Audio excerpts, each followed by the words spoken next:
చెప్పడం జరిగింది. This is కళ, కెమెరామెన్ రాహుల్తో ఢిల్లీ. వర్క్ హోమ్ అనే పేరుతో అమాయకులను నమ్మించి పెట్టుబడులు పెట్టించుకున్న ఒక ప్రైవేట్ సంస్థ మోసం వెలుగులోనికి వచ్చింది.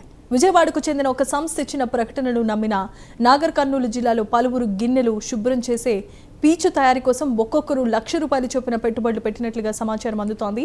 పెట్టుబడికి ప్రతిఫలంగా మిషన్ ముడి సరుకు అందించడంతో పాటు ప్రతి నెల జీతం చెల్లిస్తామని సంస్థ నిర్వాహకులు హామీ ఇచ్చినట్లుగా బాధితులే తెలియజేస్తున్నారు. మొదట 2 నెలలు సామాగ్రి ముడి సరుకు పంపించడంతో పాటు కొందరి జీతాలు కూడా చెల్లించినట్లుగా వివరాలు తెలిపారు.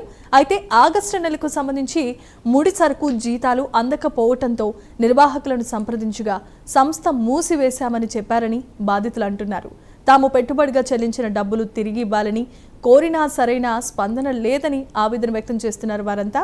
జిల్లాలో పలు ప్రాంతాల్లో 20 నుంచి 30 మంది వరకు బాధితులు ఉన్నట్లుగా సమాచారం. ఇప్పటికే కొంతమంది బాధితులు పోలీసులను ఆశ్రయించగా ఫిర్యాదు అందిందని దీనిపై విచారణ చేపడుతున్నామన్నారు ఎస్ఐ వెంకటరెడ్డి.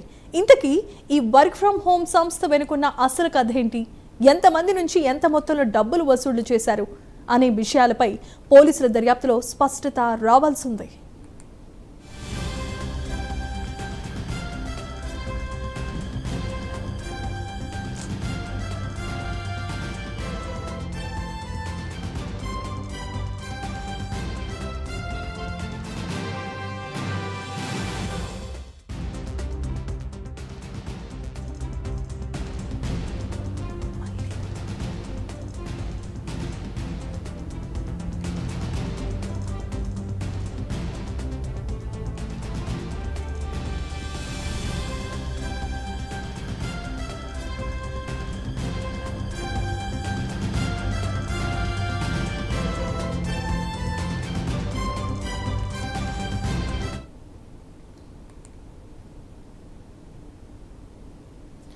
న్యూఢిల్లీలో బండి సంజయ్